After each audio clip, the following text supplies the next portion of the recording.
기도하겠습니다. 사랑과 은혜가 풍성하신 하나님, 오늘도 우리가 수요 예배로 주님 앞에 나아갑니다.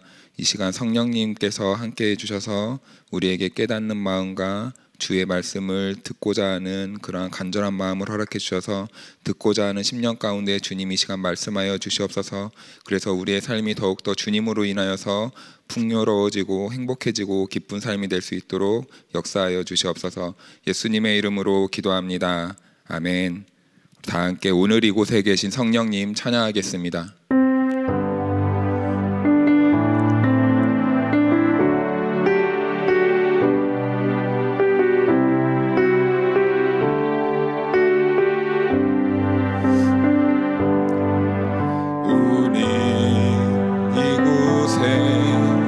계신 성령님 우리에게 말씀하시고 우릴 가르치소서.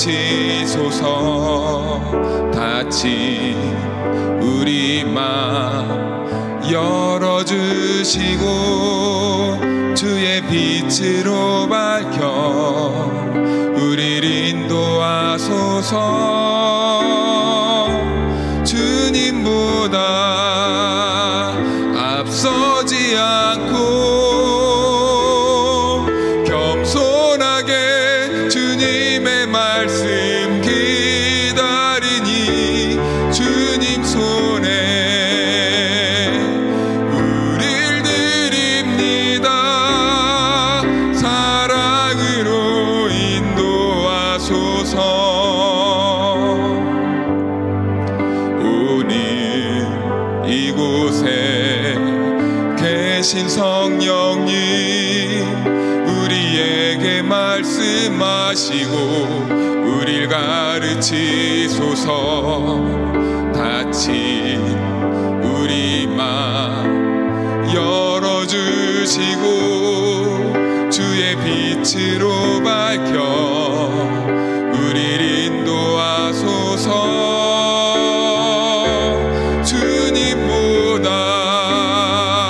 앞서지 않고 겸손하게 주님의 말씀 기다리니 주님 손에 우릴 드립니다. 사랑으로 인도하소서.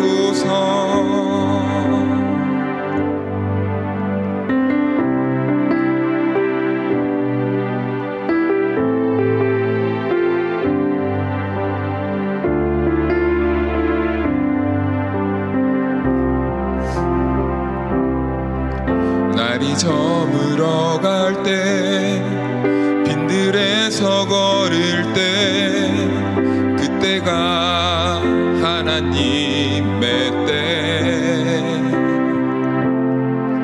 내 힘으로 안 될 때 빈손으로 걸을 때 내가 고백해 여호와 이래. 우리 모인 이곳에 주님 함께 계시네. 누리네 아버지네. 적은 떡과 물고기 내 모든 걸 드릴 때 모두 고백해 여호와 이래. 주가 일하시네. 주가 일하시네. 주께 아끼지 않는 자에게 주가 일하시네. 주가 일하시네. 신뢰하며 걷는 자에게 우리 모인 이곳에 주님 함께 계시네. 누리네 아버지네. 적과 그 물고기 내 모든 걸 드릴 때 모두 고백해 여호와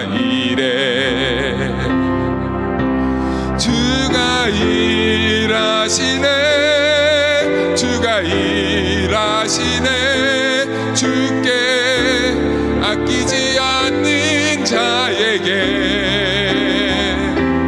주가 일하시네. 주가 일하시네.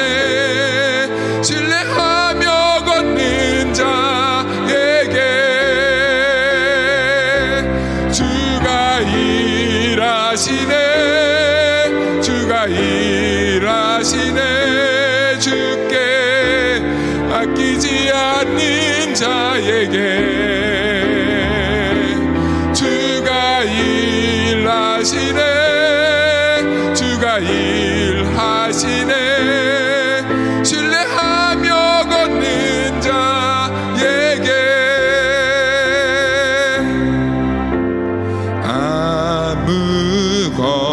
아무것도 두려워 말라. 주 나의 하나님이 지켜주시니 놀라지 마라. 겁내지 마라.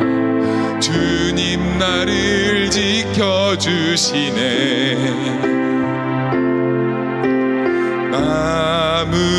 아무것도 두려워 말라. 주 나의 하나님이 지켜주시니 놀라지 마라. 겁내지 마라. 주님 나를 지켜주시네. 내 맘이 힘에 겨워 지칠지라도 주님 나를 지켜주시네. 세상의 험한 풍파 몰아칠 때도 주님 나를 지켜주시네. 주님이 나의 산성, 주님이 나의 요새, 주님이 나의 소망, 나의 힘이 되신 여호와.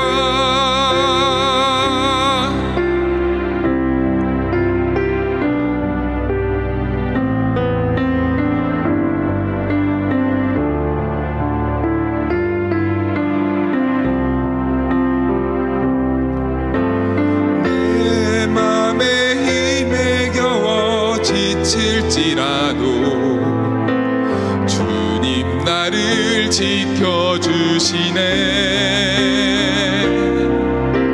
세상의 험한 풍파 몰아칠 때도 주님 나를 지켜주시네. 주님이 나의 산성, 주님이 나의 요새, 주님이 나의 소망, 나의 힘이 되신 여호와. 주님이 나의 산성, 주님이 나의 요새, 주님이 나의 소망, 나의 힘이 되신 여호와. 주의 인자가 생명보다 나음이로 내 입술이 여호와를 찬양하리. 내 평생에 주를 찬양하며 주의 이름으로 내 손 들리라. 하나님이시여,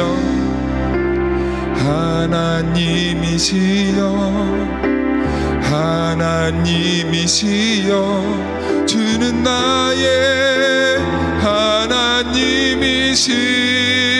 하나님이시로다. 나의 몸과 마음 주를 갈망하며 이제 내가 주께 고백하는 말. 여호와는 나의 빛이요 여호와는 나의 구원이시니 내가 누구를 두려워하리요. 여호와는 생명의 피난처시니 주의 인자가 생명보다 나음이로 내 입술이 여호와를 찬양하리. 내 평생에 주를 갈망하며 주의 이름으로 내 손 들리라. 하나님이시여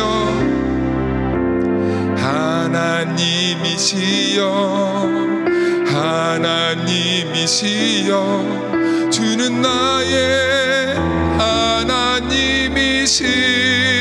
하나님이시로다. 나의 몸과 마음 주를 갈망하며 이제 내가 주께 고백하는 말. 여호와는 나의 빛이요 여호와는 나의 구원이시니 내가 누구를 두려워하리요.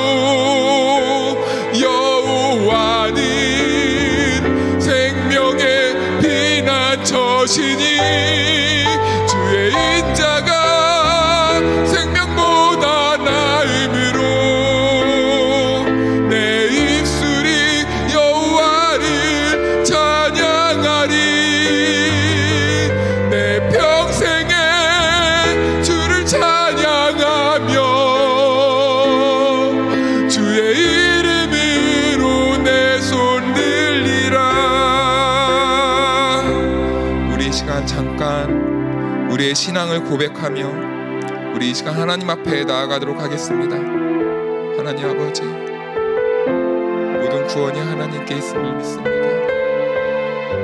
그래서 우리가 그 하나님을 바라봅니다. 그래서 우리가 그 하나님을 더욱더 찾고 부르짖으며 하나님을 갈망하며 나아갑니다. 또 새 영을 너희 속에 두고 새 마음을 너희에게 주되 너희 육신에서 굳은 마음을 제거하고 부드러운 마음을 줄 것이며 또 내 영을 너희 속에 두어 너희로 내 율례를 행하게 하리니 너희가 내 규례를 지켜 행할지라. 하나님 아버지, 돌처럼 굳어져 버린 이스라엘 백성들의 마음을 부드럽게 하시고 그 안에 하나님의 영을 부으시고 하나님의 말씀을 마음에 새겨 그 말씀대로 살아가는 새로운 백성을 창조하시겠다고 말씀하십니다. 작금의 그리스도인들의 마음이 돌처럼 굳어져 버린 것은 아닌지 모르겠습니다. 이 에스겔을 통해서 주신 약속의 말씀이 지금 이 시대에도 동일하게 필요하오니 성령님 임하여 주시고 우리 마음판에 말씀을 새겨서 그 말씀대로 살아가는 백성 되게 하여 주시옵소서. 성령께 사로잡힌 백성이요 하나님의 말씀에 이끌리는 몸된 교회가 되어서 세상과 구별되게 하여 주옵시고 거룩의 능력을 나타낼 수 있도록 새로운 이스라엘 되게 하여 주시옵소서. 주기도문 학교로 하나님 앞에 나아가오니 비대면으로 각자 가정과 삶의 자리에서 영상으로 참여할 때에 성령께서 친히 성도들의 마음속에 말씀하여 주시옵시고 하나님이 주시는 이 기도가 삶이 되게 하여 주시옵시고 기도 제목이 되어 풍성한 하나님의 응답을 누리는 복된 성도들 되게 하여 주시옵소서. 성령께서 흩어져 살아가는 우리 성도들의 삶 가운데 동일한 시간에 역사하여 주시기를 원하옵고 예수님의 귀하신 이름으로 간절히 기원하옵나이다. 아멘. 384장 찬송하겠습니다.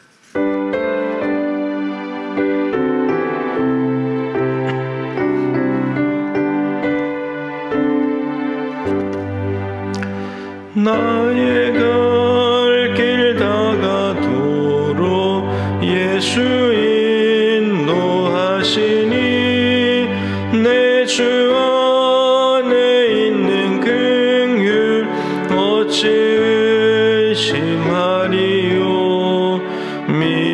믿음으로 사는 자는 하늘 위로 받겠네. 무슨 일을 만나든지 만사 형통하리라. 무슨 일을 만나든지 만사 형통하리라. 나의 갈 길 다가도록 예수 인도하시니 어려운 일 당한 때도 족한 은혜 주시네.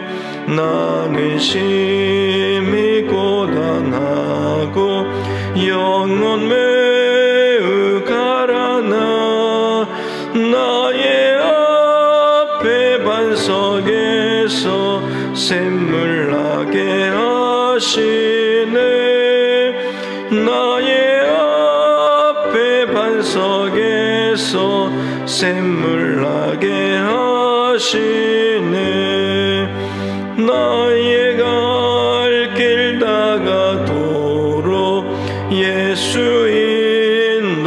인도하시니 그의 사랑 어찌 큰지 말로 할 수 없도다.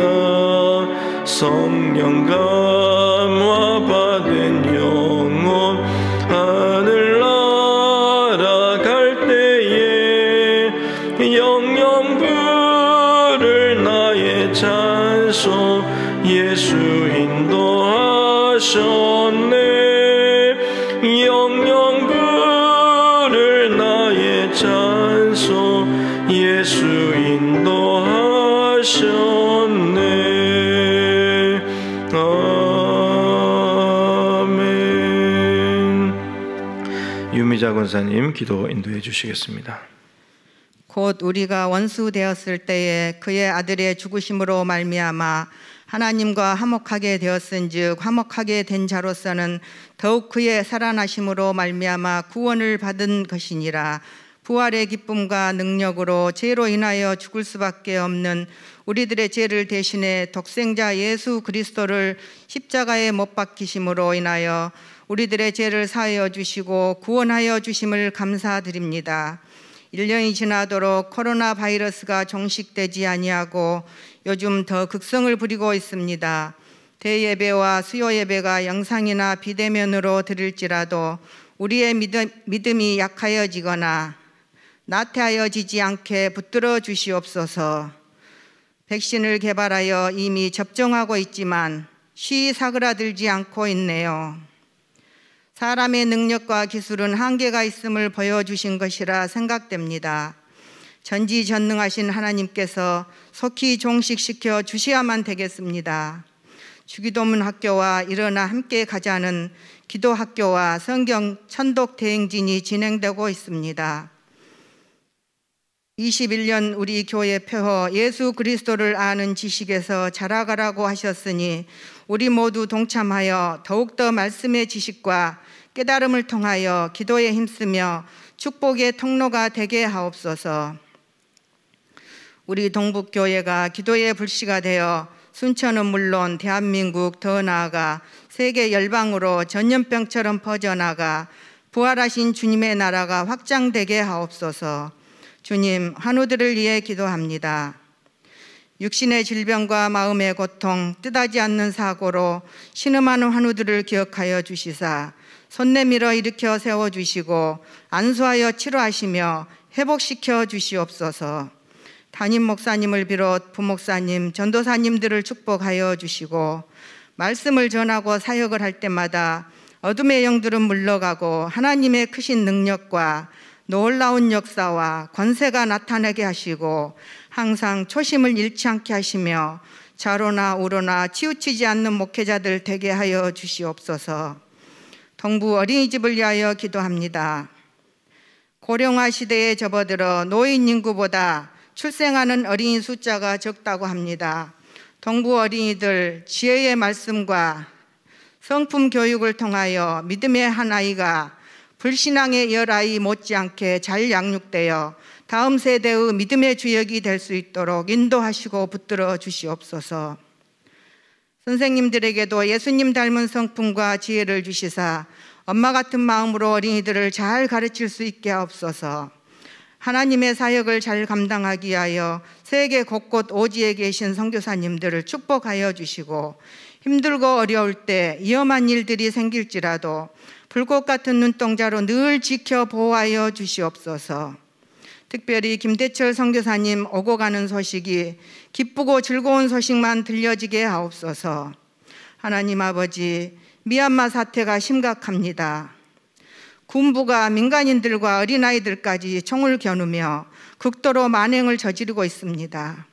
하나님, 그들을 불쌍히 여기시고 긍휼을 베풀어 주시옵소서.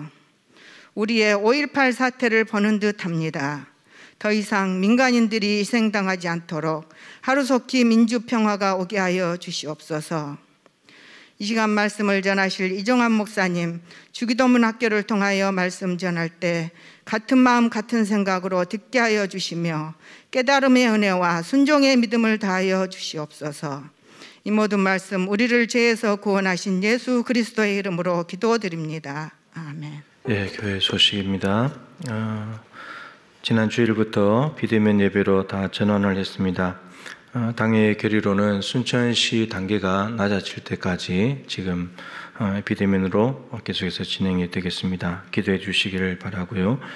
기도학교는 5시 20분에 그대로 영상을 위해서만 소수의 사람들이 모여서 하고, 또 같은 시간에 하기를 원하시는 분들은 우리 조선일 목사님께 전화나 문자로 주시면 같은 시간에 유튜브 연결해서 할 수 있도록 주소를 보내드리도록 하겠습니다. 그리고 수요 예배도 비대면으로 진행을 하겠습니다. 헌금은 온라인으로 하는 방법, 또 사무실에 비치된 헌금함에 오셔서 드리는 방법이 있겠습니다. 참조해 주시기 바랍니다. 극동방송 500명 전도 프로젝트를 진행하는데 여러분들이 전도하기를 원하시는 분이 계시는데 직접 복음을 전하기 힘들다면 여기에 이름을 제출해 주시면 훈련된 사람들이 직접 1:1 전화로 복음을 전해 드릴 겁니다. 그래서 한 명이라도 구원할 수 있으면 좋겠습니다. 5월 7일까지 로비에 있는 극동방송 안내지에 기록하셔서 사무실로 제출해 주시면 감사하겠습니다. 하나님 말씀을 보겠습니다. 마태복음 6장 11절 말씀입니다. 마태복음 6장 11절 한 절 말씀입니다. 제가 읽겠습니다. 오늘 우리에게 일용할 양식을 주시옵고. 아멘. 자, 주기도문 이제 하나님을 위한 청원 3가지 말씀드렸습니다. 이름, 나라, 뜻. 헬라어로는 앞에 당신의라는 말이 다 있어가지고 하나님의 이름, 하나님의 나라, 하나님의 뜻 이제 이렇게 됐습니다. 그리고 이제 오늘부터는 사람을 위한 청원, 인간을 위한 청원 첫 번째인데 이것도 3가지로 되어 있습니다. 일용할 양식, 오늘 이제 첫 번째인데 오늘 우리에게 일용할 양식을 주시옵고, 이걸 일용할 양식을 두고 기도를 하라는 거죠. 기도하지 않아도 일용할 양식은 있잖아요. 굳이 기도하지 않아도 일용할 양식은 뭐 있는 정도가 아니고 많이 있잖아요. 그죠? 뭐 몇 날 며칠 아니면 뭐 이렇게 통장에 있는 돈 생각하면 뭐 몇 년, 몇십 년 먹을 양식도 다 들어있잖아요. 그냥 하나님께서 이것을 두고 기도하라 라고 말씀을 하십니다. 전도서 3장 13절에 보면 이런 말씀이 있습니다. 사람마다 먹고 마시는 것과 수고함으로 낙을 누리는 그것이 하나님의 선물인 줄도 또한 알았도다. 이런 말씀이 있습니다. 이 전도서는 솔로몬이 지혜자가 책상에 가만히 앉아서 이제 생각을 해서 적은 것이 아니고 여기저기 다니면서 살펴본 거죠. 사람들 사는 데를 가서 살펴보고 난 뒤에 적었는데 자기가 통치하고 있는 사람들이 매일마다 먹고 마시고 또 굉장히 수고하면서 또 수고해서 얻은 걸 가지고 이렇게 즐거워하고 기쁘게 살아가는 것을 보면서 저거 하나님의 선물이야. 저게 사람의 힘으로 되는 게 아니고 하나님이 선물로 주신 거야. 이걸 또한 솔로몬이 깨달았다라고 이제 알려주고 있는 겁니다. 그래서 중요한 건 이거죠. 기도하지 않는다면 하나님의 선물인 줄을 몰라요. 일용할 양식이 그냥 내 힘으로 내가 그냥 열심히 일해가지고 돈 벌어서 그냥 먹고 살아가는 거지 하나님이 주신 선물인 것을 모른다는 거죠. 감사가 없어지게 되는 거고 그렇게 된 거죠. 우리 먹고 마시는 기본적인 의식주가 다 하나님으로부터 오는 은혜이고 선물인 것을 모르게 된다는 겁니다. 그래서 굳이 기도하지 않아도 있는 것인데 이걸 날마다 기도해서 하나님의 은혜로 살아가는 것임을 내 힘이 아니라 은혜로 사는 것임을 좀 알라는 겁니다. 그래서 이 기도는 굉장히 이제 중요한 기도인 거죠. 하나님이 만드신 것은 하나님이 다 책임져요. 그러니까 하나님이 만들어 놓고 이제 네가 알아서 해라 내팽개치는 분이 아니고 그걸 또 감당할 수 없는 분도 아니고 하나님이 만들어 놓고 다 책임지시기 때문에 지실 수 있는 능력이 있기 때문에 하나님께서 만드시고 하시는 것이죠. 자, 이제 이런 좀 전제를 가지고 이제 말씀을 한번 들어가 보겠습니다. 첫 번째 문장을 한번 읽어 보겠습니다. 네 번째 간구는 무엇입니까? 오늘 우리에게 일용할 양식을 주시옵고입니다. 즉 육신에 필요한 모든 것으로 우리를 보살펴 주시기를 원하는 것입니다. 우리 육신에 필요한 것은 뭐 대표적으로 의식주라고 말할 수 있는 거죠, 그죠?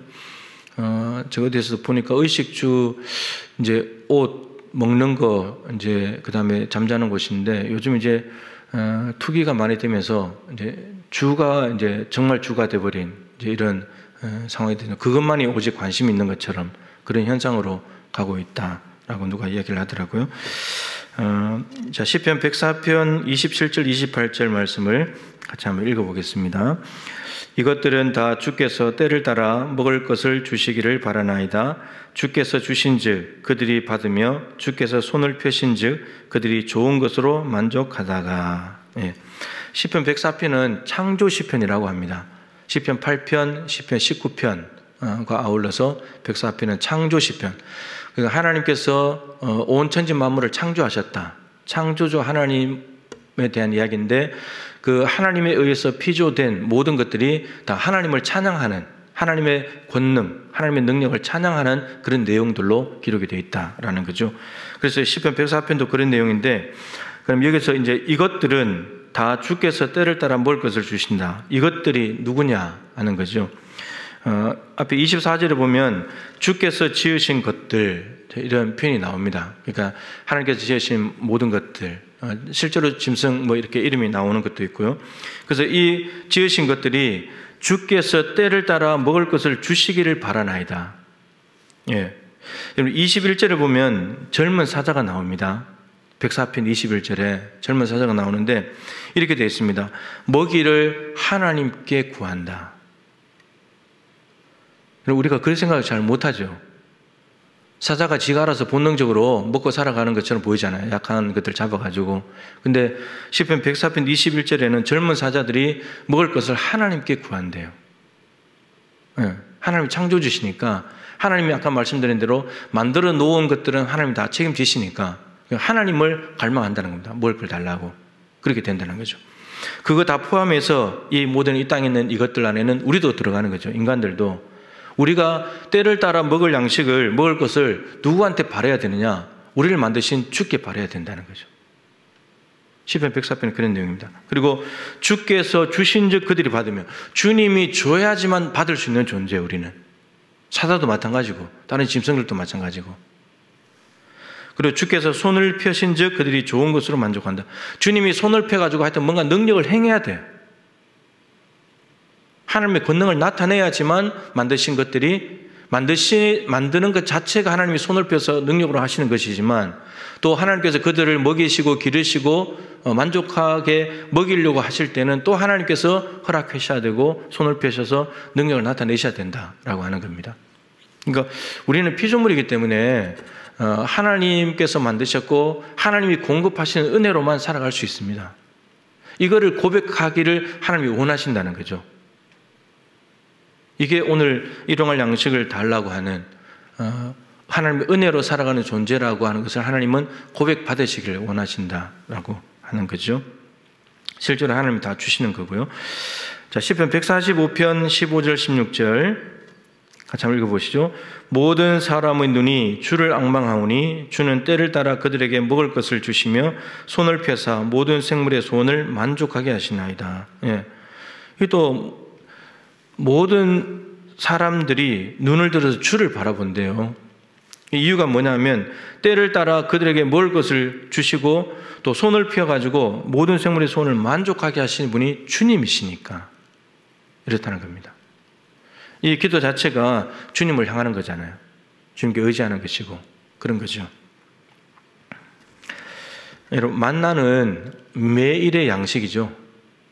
매일매일 광야에서 먹었던 만나는 매일매일 주신 양식입니다.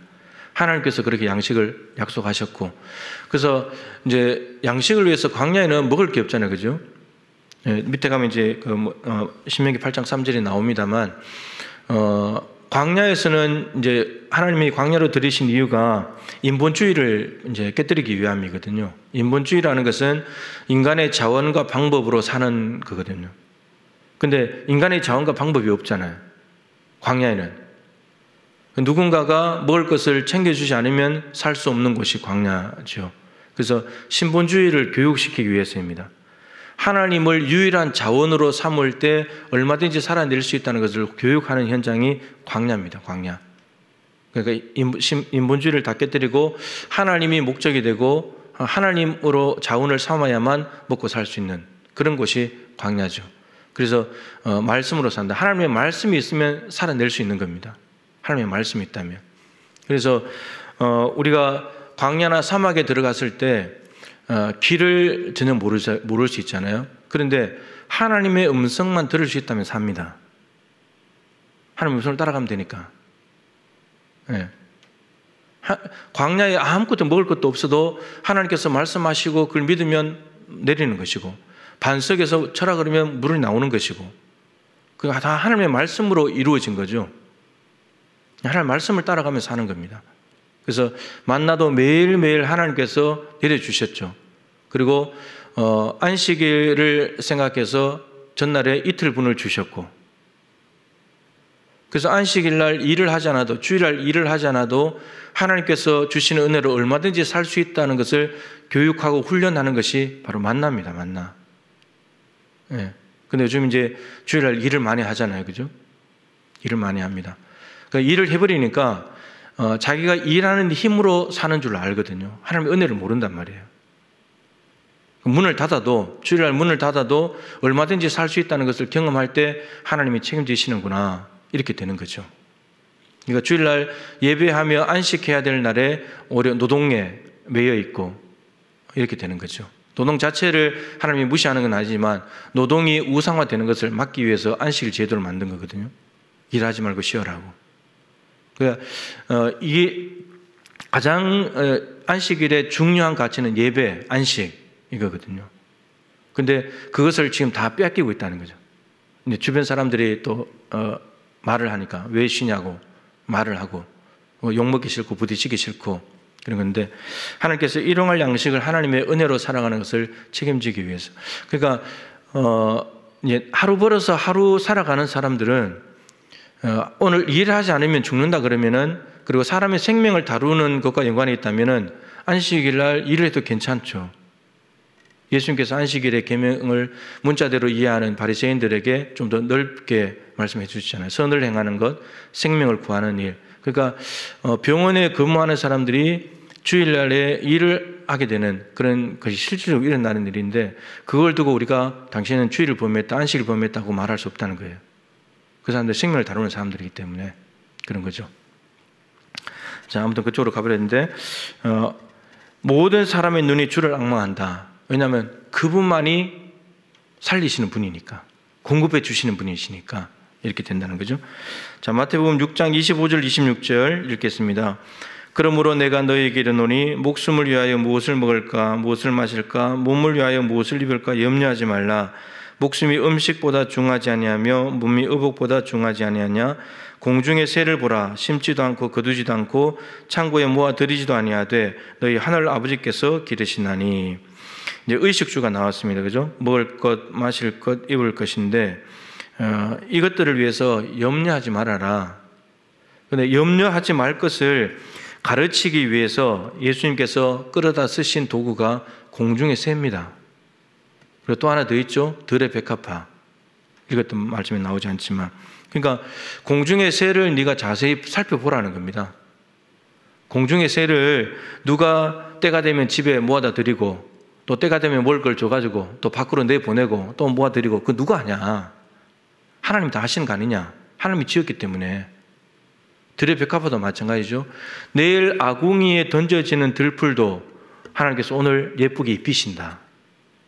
이것도 많이 말씀드렸지만 얼마나 바보 같은 일입니까? 내일 아궁이에 던져지는 들풀인데 오늘 뭐하러 키워요? 오늘 열심히 수고해본들 내일 아궁이에 들어가는 건데, 근데 하나님은 내일 세상을 떠난다 할지라도 오늘까지 하나님이 보살피신다는 거예요. 공중의 새와 들의 백합화를 하나님이 이렇게 열심히 기르시는데, 만드셨으니까 책임지시는 건데, 근데 너희들은 하나님의 형상을 따라 지음받았고 공중의 새와 들의 백합화보다도 비교도 할 수 있는 중요한 존재인데 왜 하나님이 안 기르시겠냐? 여러분, 새는 걱정하지 않죠. 먹고 마시고 입는 것 때문에. 들의 백합화도 걱정하지 않아요. 하나님의 손길 안에 있기 때문에. 근데 정말 걱정하는 존재는 인간밖에 없어요. 근데 정말 걱정하지 않아도 될 존재가 인간인데 가장 걱정하면서 하는 것이 인간입니다. 그래서 공중의 새와 들의 백합화를 끌어다가 너희들 제발 염려하지 마라. 쟤들 좀 봐라. 그러니까 여러분 쉽게 생활 속에서 볼 수 있는 거잖아요. 쉽게 볼 수 있는 거. 여러분 제가 목양실 저 3층에 주로 있는데 거기도 새 소리가 들려요. 새가 가끔 와서 거기 전선에 앉아 있거든요. 그러니까 늘 가까이 볼 수 있는, 이런 조금만 나가면 꽃들이 있잖아요. 그죠?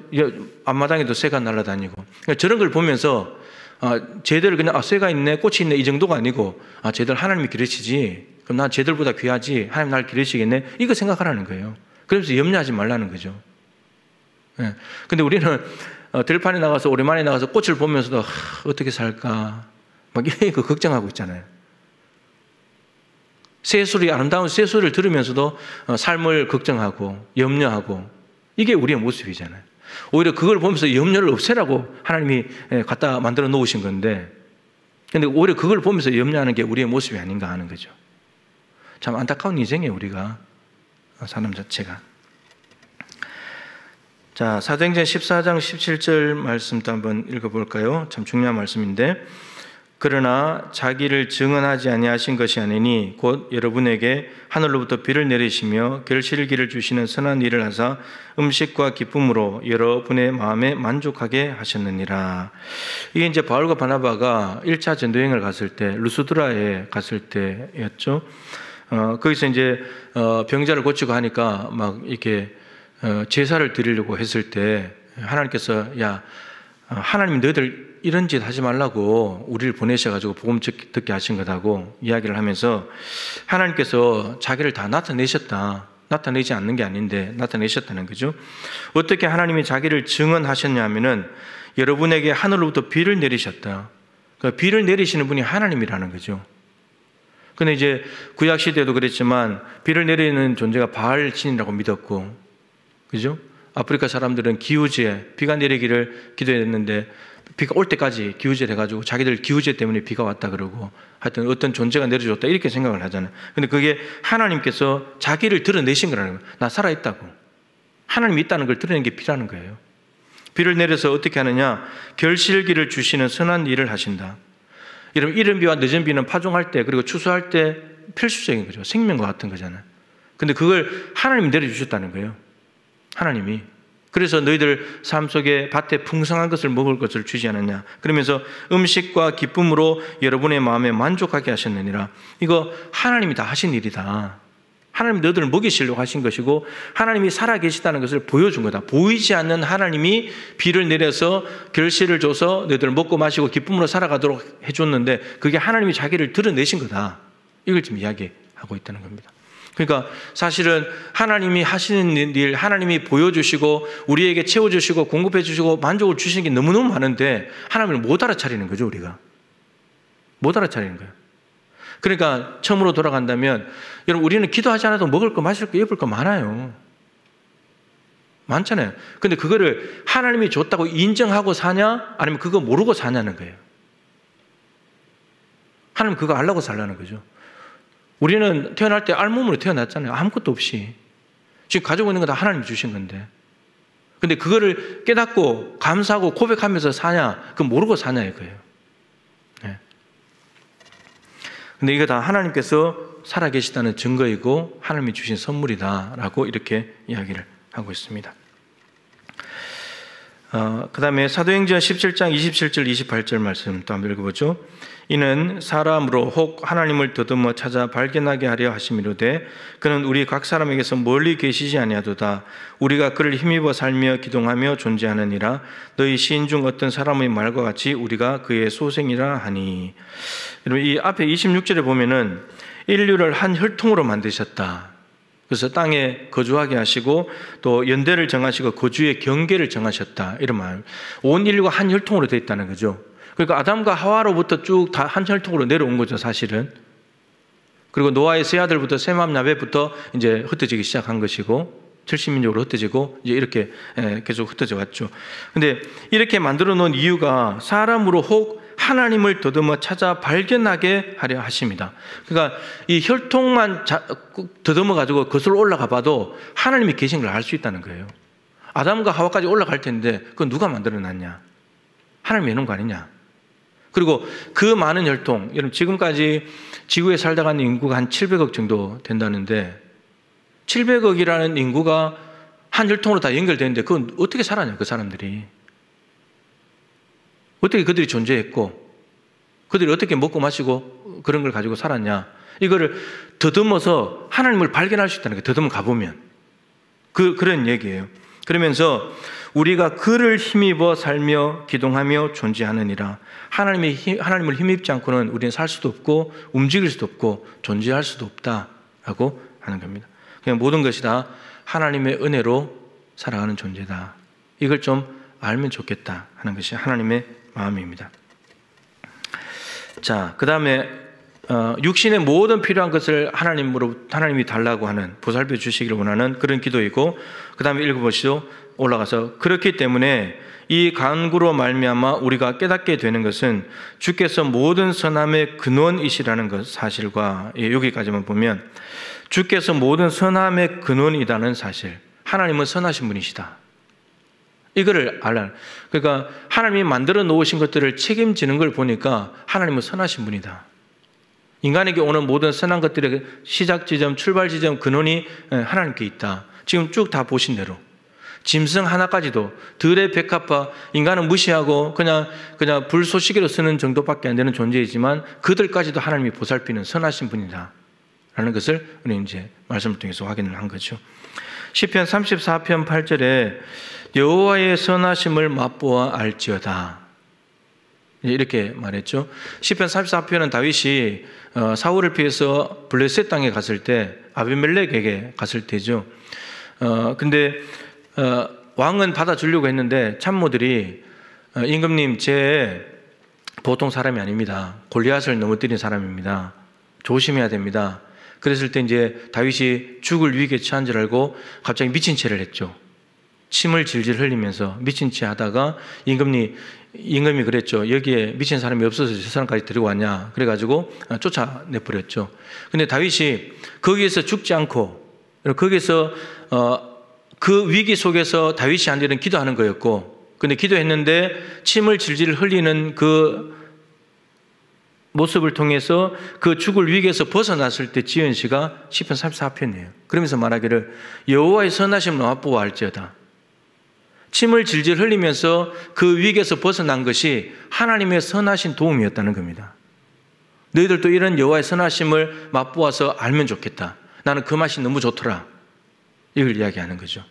그러니까 인간에게 필요한 것이 먹고 마시고 입는 것뿐만 아니고 뭘 공급해 주시는 것뿐만 아니라 위험할 때 도와주시고 보호해 주시고 인도해 주시고 구원해 주시고 이 모든 것들인데, 이 모든 것들을 행하시는 분은 선하신 분이다. 이런 이야기입니다. 하나님은 선하시다는 것은 또 중요한 개념은 하나님은 악을 행하실 수 없습니다. 본질 자체가 선하기 때문에. 그러니까 선을 못하기 때문에, 악을 못하기 때문에 선한 게 아닙니다. 욕을 안 하기 때문에 착한 게 아닙니다. 본성 자체가 착하기 때문에 욕이 안 되는 거. 악을 행하실 수 없는 분입니다. 본질에서 선하기 때문에. 따라서 그렇다면 이 개념이 성립돼야 됩니다. 하나님이 우리에게 주시는 모든 것은 다 선한 거다. 이게 제일 중요한 개념입니다. 그러니까 우리가 하나님은 선하신 분이죠. 그렇게 믿고 있잖아요. 그죠? 그렇게 고백하고. 근데 생각해 보세요. 하나님이 어떤 일이 나에게 벌어졌을 때, 그게 하나님으로부터 왔다고 했을 때, 그걸 정말 하나님이 선하시다고 믿어지는 모든 일이 다 그렇게 믿어지냐는 거예요. 안 믿어진다니까요. 우리 그 집사님 중에 이제 그 딸이 갑자기 이제 세상을 떠나가지고 손녀가 그런데요. 엄마 따라서 교회도 다니고 했는데 나 이제 하나님 안 믿는다고. 내가 엄마를 살려달라고 그렇게 간절히 기도했는데 엄마 죽었다고. 하나님 안 믿는다고. 하나님의 선하심이 안 느껴지는 거죠. 하나님은 선하시다는 걸 알고 있지만 실제로 내 삶 가운데 선으로 보이지 않는 일들이 벌어졌을 때 이것조차도 선하신 하나님께서 행하신 일이다. 뭔가 하나님이 하실 일이 있다. 이렇게 생각이 안 든다는 거죠. 그러니까 우리는 하나님의 선하심을 이론적으로 지식적으로는 알아요. 그런데 실질적으로 그 하나님께서 행하신 모든 일이 다 선한 거다. 이렇게 진짜 믿음으로 고백하면서 그 선해 보이지 않는 상황을 받아들이지 못한다는 거죠. 우리 믿음이 거기까지 가야, 그래서 예를 들어 다쳐도 하나님은 선하신 분이야. 모든 것이 합력해서 선을 이룰 거야. 이렇게 가는 거죠. 요셉이 보디발의 집에 팔려가도, 여러분 하나님의 선하심을 생각하지 못했다면, 하나님의 꿈을 생각하지 못했다면 요셉은 지금 청소년 같으면 떨어졌죠. 형들에게 팔렸는데, 억울해서 감옥 갔는데 하나님의 뭐고 다 필요 없죠. 그런데 하나님께서 계속해서 붙잡으시고 지도자가 되는 꿈을 꿨는데 거꾸로 자꾸 더 반대로 내려가는 것 같았지만 하나님을 의지하고, 하나님이 내가 이 큰 죄를 어떻게 하나님 앞에 범할 수 있겠느냐, 늘 하나님을 의식하고 코람데오의 삶을 살아가니까 하나님께서 마침내 지도자의 자리에 올려놓은 거죠. 그러고는 말하잖아요. 하나님 형들에게 당신들은 나에게 악을 행했지만 하나님은 그 악을 선으로 바꾸신 분이다. 이렇게 되는 거죠. 여러분 그렇게 되니까 정말 요셉이 형들에게 보복하지 않아요. 이게 하나님의 선하심, 하나님의 선하신 큰 구원 계획 안에 있었던 일이라는 것을 진짜 몸으로 받아들이고 인정하지 못한다면은 국무총리가 됐을 때 제일 먼저 했던 일은 보디발 갖다 죽여야죠. 보디발 안에 처형시켜야죠. 억울하게 감옥 갖다 넣었으니까. 형들 보복해야죠. 양식 사러 왔을 때 갖다 넣어버리고 종으로 부려먹어야죠. 근데 요셉이 그거 안 하거든요. 그걸 다 하나님의 계획 속에 있었던 선함이라는 것을 알기 때문이에요. 그러니까 이런 차이예요. 이런 차이예요. 정말 우리가 하나님은 선하시다 말하지만 힘든 일이 찾아오고 나에게 불이익이 오고 정말 억울한 일들이 생겨나고 이렇게 됐을 때 하나님의 선하신 계획이 있을 거야. 이게 안 된다니까요. 네. 하나님의 선하심은 그런 겁니다. 하나님은 악을 행하실 수 없는 분이고 악을 행하지 못하시기 때문에 선한 것이 아니고 선하기 때문에 악을 행하실 수 없는 분이시고 하나님이 온통 선하시다면 그분이 우리에게 하시는 모든 일들은 다 선한 것이다. 이렇게 하는 거죠. 자, 그 다음 문장을 가면 주께서 복을 베푸시지 않으면 우리의 염려와 노력도 주의 은사들도 우리에게 헛되다는 사실입니다. 그러니까 우리의 노력과 수고가 분명히 있어야 됩니다. 그래야지 먹고 마시고 사는 수고는 분명히 해야 되지만 근데 그것만으로 부족하다는 거죠. 하나님이 복을 베풀어 주셔야 된다라고 하는 이야기입니다. 자, 여기는 뭐 다 읽기보다도 신명기 8장 3절을 한번 읽겠습니다. 너를 낮추시며 너를 줄이게 하시며 또 너도 알지 못하며 네 조상들도 알지 못하던 만나를 네게 먹이신 것은 사람이 떡으로만 사는 것이 아니요 여호와 입에서 나오는 모든 말씀으로 사는 줄을 내가 알게 하려 하심이니라. 광야 40년 지나고 난 뒤에 그 40년을 돌아보면서 앞으로 가나안 땅에 들어갈 이스라엘 백성들에게 두 번째 하는 모세의 말입니다. 그러니까 사람이 떡으로만 사는 게 아니고 하나님의 입에서 나오는 모든 말씀으로 사는 것을 내가 알게 하랍니다. 그러니까 네 자원으로 못 산다. 하나님의 말씀이 있어야 살지. 근데 여러분 중요한 것이 이거죠. 이 신명기 8장 3절이 광야 40년을 돌아보면서 이 3절과 연관된 맥락이 끝나면서 11절일 텐데 11절 들어가면서 가나안 땅에 대한 삶을 이야기하는데 그때 첫머리의 말이 뭐냐면 하나님의 말씀대로 살아야 된다. 이걸 이야기합니다. 그러니까 광야 40년 뭐 정말 먹을 것, 마실 것, 입을 것 없는 그 세월도 하나님의 말씀이 있었다면 살았을 것이고 그리고 가나안 땅에 들어가는데 이제 광야와 전혀 다른 젖과 꿀이 흐르는 농사 짓고 유목민의 삶을 살고 먹을 것이 풍족한데 그것조차도 그렇게 많은 환경, 좋은 환경조차도 하나님의 말씀이 있어야지 살 수 있다. 근데 실제로 가나안 땅에 들어가서 하나님의 말씀을 버렸다가 그 젖과 꿀이 흐르는 땅을 다 잃어버렸잖아요. 그러니까 광야나 가나안 땅이나 살아가는 삶의 방식은 똑같아요. 먹을 것이 있냐 없냐 전혀 상관없어요. 하나님의 말씀만 있으면 광야 40년도 살아내는 거고 하나님의 말씀이 없다면 가나안 땅도 망하는 거고 쫓겨나는 거예요. 예, 그래서 하나님의 말씀으로 살아가는 것을 너희들이 알게 하기 위해서 그러니까 아는 일은 굉장히 중요해요. 아, 하나님 말씀대로만 가면 사는 거구나. 이거 경험하는 거 매우 중요해요. 그래야 또 하나님을 의지할 거니까. 근데 내가 열심히 내가 수고해서 한 건데 이거 자꾸 내 수고를 자꾸 따지게 되면 그래서 우리가 수고 안 하면 불안해지는 거거든요. 지금 아마 코로나 때문에 이제 뭐 직장이 바뀌거나 또 새로운 일을 구해야 되기도 하지만 많은 하던 일들을 못 하게 됐는데 아마 힘든 사람도 있을 거예요. 늘 바쁘게 움직이는 사람들이 집안에만 있으면 힘든 거죠. 예, 그런 겁니다. 그러니까 자꾸 우리의 수고에 의존하게 된다는 거예요. 뭔가 수고하지 않으면 일하지 않으면 불안해하고. 근데 우리가 내가 열심히 일하기도 해야 되지만 그것만이 아니고 하나님의 은혜로 살아가는 것이기 때문에 하나님의 은혜가 그치는 게 그게 두려워야지 내가 일 안 하는 것 때문에 두려워하면 안 된다는 거예요. 하나님의 은혜가 그쳐버리면 우리가 아무리 수고해도 소용없는 건데 하나님의 은혜가 오는 것이 더 중요하다. 하나님의 말씀을 붙들고 사는 게 더 중요하다는 거죠. 엘리야가 3년 동안 비가 오지 않는다 하나님의 말씀을 선포하고 난 뒤에 비가 오지 않으니까 엘리야도 영향을 받잖아요. 근데 엘리야가 어떻게 살아가느냐 하면 하나님의 말씀을 따라 살아가잖아요. 그리 시내가에 가서 숨어라. 근데 까마귀를 통해서 공급해 주시고 사르밧으로 가라. 과부를 명해놨다. 가서 가는 거죠. 과부를 통해서 비가 다시 올 때까지 3년 동안 먹고 살고 이게 엘리야가 하나님의 말씀으로 살아가는 걸 보여주는 거예요. 그 당시에 바알 종교, 아합 때문에 바알 종교가 많이 창궐했을 텐데 이스라엘 백성들이 바알이 비를 내려준다고 믿었기 때문에 하나님 비를 끊어버린 거거든요. 비는 하나님 내리시는 거지. 딱 끊어버렸어요. 그러고 난 뒤에 말씀이 있으면 살 수 있다는 걸 보여주는 게 엘리야거든요. 아합은 어떻게 살았습니까? 비가 오지 않으니까. 그래도 왕궁에는 먹을 게 있죠. 근데 나중에는 어떻게 합니까? 오바댜와 같이 자기가 데리고 있는 짐승 먹일 물을 자기가 찾아서 다니잖아요. 바알이 해준다고 믿었다면 이세벨이 뭐라도 해서 비를 내려야 되잖아요. 근데 하나님 다 끊어버렸거든요. 그러면서 다시 비가 내려가지고 아합으로 하여금 믿게 만들고 그리고 하나님의 은혜로 살아가는 것임을 보여주는 그 이야기가 엘리야 이야기입니다. 그러니까 엘리야라는 모델은 아무리 가뭄이 3년 동안 온다 할지라도, 여러분 3년 동안 가뭄이 왔다는 것은 심각해지는 거거든요. 질병도, 전염병도 생길 수 있는 거고 엄청난 일들이 벌어지게 됩니다. 요셉 시대에 7년 풍년이 있고 난 뒤에 흉년이 7년 와야 되는데 2년째 됐을 때 거의 이제 사람들이 곡식이 바닥나고 죽을 위기에 처했잖아요. 요셉이 그래서 아직 2년밖에 안 됐다고, 앞으로 5년 더 있어야 된다고.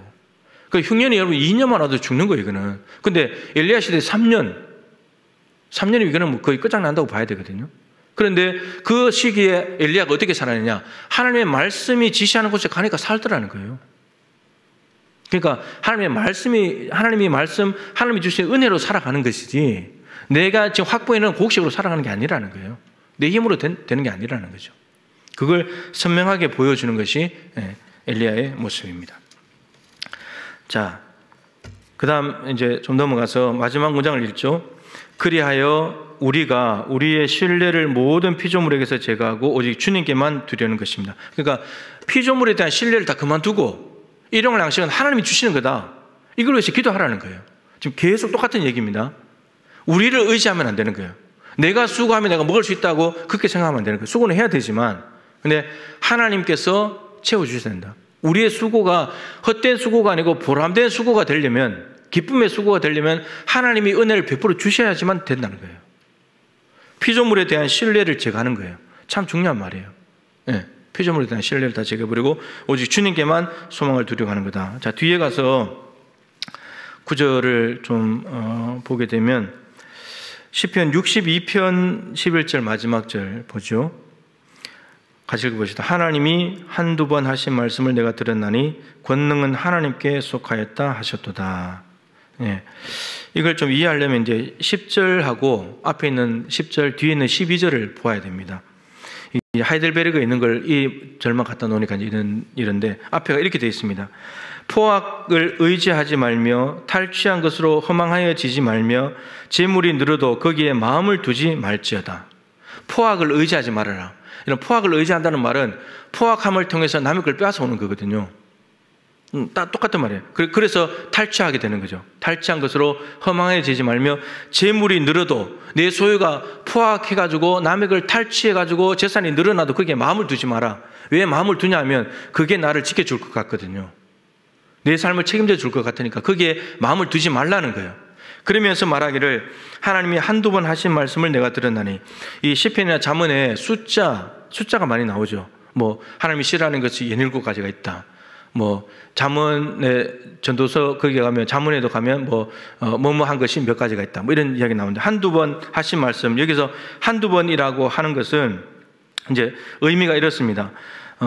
하나님이 어떤 약속의 말씀을 하나 했는데 내가 그것을 그 내용이 두 가지다, 이런 의미로 이해할 수도 있고, 아니면 하나님의 약속했는데 그걸 내가 거듭 두 번 들었다, 이렇게 이해할 수도 있습니다. 자, 근데 하나님이 한두 번 하신 말씀을 내가 들었다고 하면서 뭘 들었냐면 권능은 하나님께 속하였다 하셨도다. 이게 하나님이 하신 말씀이죠. 권능은 나한테 있어. 포악을 가지고 탈취해서 돈이 많이 늘어난 거, 재산 늘어난 거, 거기에 권능이 있는 것이 아니고, 돈이 권능이 있는 것이 아니고 권능은 나한테 있는 거야. 이 말씀을 들었다는 거예요. 이 시편 저자가 들었다는 거죠. 12절은 이렇게 되어 있습니다.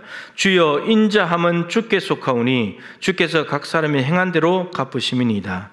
그래서 하나님의 약속의 말씀을 하나 들었는데 그 내용이 뭐냐면 두 가지다라고 이해하는 것이 오늘 본문을 좀 더 잘 이해할 수 있는데, 그 두 가지는 권능 그리고 인자함.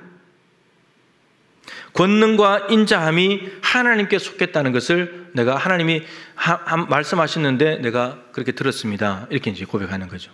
그러니까 여기는 돈에 대한 신뢰, 피조물에 대한 신뢰를 다 없애고, 그리고 하나님께만 소망을 둬야 된다.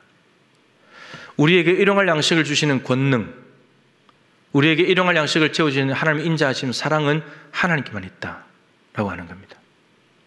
그걸 시편 저자가 마지막으로 고백을 하고 있다는 거죠. 이제 말씀을 좀 정리를 하면,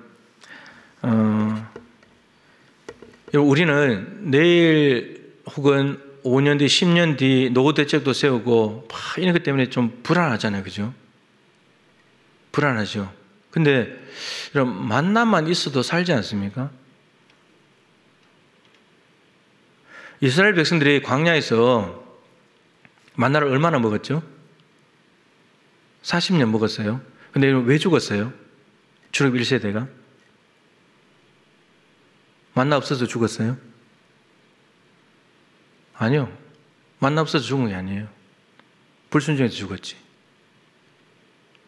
그러니까 우린 자꾸 먹을 것, 이런 걸 자꾸 걱정하거든요. 그게 있어야 산다고. 근데 만나만 하루 양식을 정말 아침마다 그날 양식만 줘도 사실은 살 수 있어요. 40년 살았잖아요. 40년. 근데 만나가 없어서 죽은 것처럼 생각하잖아요. 하나님은 고기 달라면 입에 질릴 정도로 한 달 더 주실 수 있는데. 그죠? 그래서 먹을 것, 마실 것에 대한 너무 염려, 그것에 대한 신뢰 두 개 다 줘. 염려한다는 것은 그것을 자꾸 이제 신뢰하니까 자꾸 없으니까 염려하는 건데, 근데 이 두 가지를 다 물리치고 하나님께서 하나님이 말씀하시는 대로 살기만 하면 하나님이 채워주신다. 이게 하나님에 대한 좀 믿음이 있어야 되겠다라고 하는 거죠. 누가복음 12장에 어리석은 부자가 그거였잖아요. 곡식 창고에 곡식 가득 넣어놓고 이제 먹고 마시고 즐기자. 몇 년 동안은 별 문제 없다. 근데 하나님께서 말씀하시잖아요. 생명은 소유에 넉넉한 데 있지 않다. 그러니까 잘못된 신뢰, 그릇된 안정감. 통장에 돈이 많이 넣으면 그 통장에 돈이 나를 살릴 것이고 내 삶을 안정되게 해준다. 그것에 대한 자꾸 안정감을 돈에 두는 거죠. 통장이 자꾸 통장을 신뢰하는 거예요. 그래서 하나님께서 말씀하시죠. 오늘 밤에 내 영혼을 도로 찾으리니 그러면 내 준비한 것이 누구의 것이 되겠냐. 이 말은 이거죠. 생명은 하나님의 건데 네 생명을 돈에 맡기냐. 하나님께 맡겨야지. 그죠? 그러면서 영혼의 주인 대신 하나님께 부여한 사람이 돼야 된다. 어리석은 부자에게. 노후 대책을 세웠는데 어리석은 부자래요. 지혜로운 사람이 아니고. 하나님께 대해서 부여하지 못하기 때문에. 그러니까 곡식을 창고에 가득 넣어둘 것이 아니고 창고만큼 그냥 넣어놓고 나머지는 가난한 사람들 나눠줬었어야 되는데 그게 하나님께 부여해지는 건데 그게 하늘의 보물 쌓는 건데 여러분 하늘의 보물을 쌓는 것은 어디에 갖다가 쌓이냐면 가난한 자의 주머니에 쌓입니다. 그게 하늘의 보물을 쌓는 거예요. 하나님께 부여해지는 것이고 근데 조금이라도 더 움켜쥐어야지만 내가 안정되고 내가 몇 년 더 살 수 있다 자꾸 이렇게 이제 생각을 하니까 우리가 하나님을 믿는다고 하지만 돈을 더 믿는 거고 통장을 더 믿는 거고 그죠? 꿈처럼 돈을 더 믿는 거고 그런 거죠. 네. 아굴의 잠언을 참 좋아합니다. 잠언 30장 7절 9절이죠. 7절부터 9절. 두 가지를 구했죠. 헛된 것과 거짓말을 내게서 멀리 해 주십시오. 두 번째가 가난하게도 마시고 부하게도 마시고 필요한 양식으로 먹여 주십시오. 이유는 배가 부르면 하나님이 누구야? 많아지게 되면 재산이 많아지면 하나님 잊어버린다는 거예요. 그리고 가난해지면 도둑질해서 먹고 살다가 하나님을 욕되게 할까 봐. 아굴의 관심은 많냐 적냐 있지 않고 많아도 하나님과 멀어질 수 있고 적어도 하나님과 멀어질 수 있기 때문에 나는 하나님과의 관계가 더 중요합니다. 그래서 필요한 것만 주십시오. 그럼 다 풍성하게 달라고 부자 되게 하려고 구하지. 그죠? 누가 가난하게 당연히 안 구하고 부자 되기만 구하겠죠. 근데 필요한 양식으로만 주십시오. 이렇게 구했습니다. 하나님과의 관계가 더 중요합니다. 저는 이렇게 고백하면서 양식이 많냐 적냐 돈이 많냐 적냐에 따라서 나는 하나님과 멀어질 수 없습니다. 이렇게 고백한 거죠. 하나님과 교제 속에서 만족하며 살겠습니다. 이게 아굴의 잠언입니다. 그래서 오늘 일용할 양식을 달라고 하는 기도는 비록 우리가 기도하지 않고 그냥 조금만 수고하면 먹고 마시는 것이 충분한데 몇 년치 먹을 것도 있는데 근데 그것이 내 힘이 아니고 내 수고 때문이 아니라 그것도 있지만 하나님의 은혜로 받는 것이다. 그래서 식사 기도를 할 때 늘 감사하는 이유는 하나님이 주신 겁니다. 내 모든 삶의 주권이 하나님께 있습니다. 공급이 하나님의 손에서 이루어집니다. 이걸 고백하는 기도가 되는 거죠. 그래서 이걸 기도하라는 것입니다. 또 아버지는 주시는 분이니까 그래서 내가 주는 것을 너희들이 받아서 먹고 살면 좋겠다. 이게 하나님 아버지의 마음입니다. 일용할 양식이 하나님으로부터 온다는 것을 인정하고 날마다 감사함으로 하나님께서 죽을 때까지 하나님이 공급하시는 풍성한 은혜를 누리시기를 축복합니다. 기도하겠습니다. 하나님 아버지, 주기도문학교를 진행하면서 하나님을 위한 청원, 이름 나라 뜻을 마무리하고 이제 사람을 위한 청원, 우리 서로를 위한 청원을 배우기 시작합니다. 일용할 양식을 달라는 기도를 하라고 주님께서 가르쳐 주셨습니다. 나의 모든 먹고 마시고 입는 것들이, 내 생활에 필요한 모든 것들이 하나님께로부터 온다는 것을 고백하라는 말씀입니다. 이 기도를 하지 않으면 내 힘과 내 수고로 살아가는 것 같고, 그리고 하나님보다도 돈을 더 신뢰하게 될 것이고, 이 땅에 눈에 보이는 것을 더 붙잡고 안정감을 누리게 될 것입니다. 근데 이 모든 것들은 하나님이 주시는 것이기에 하나님을 신뢰하고 하나님께 안정함을 두고 하나님과의 좋은 관계 속에서 살라고 우리에게 말씀하십니다. 이 기도의 내용을 알았사오니 이 기도를 할 수 있도록 도와주시고 기도대로 살아갈 수 있는 우리 모두가 되게 하여 주시옵소서.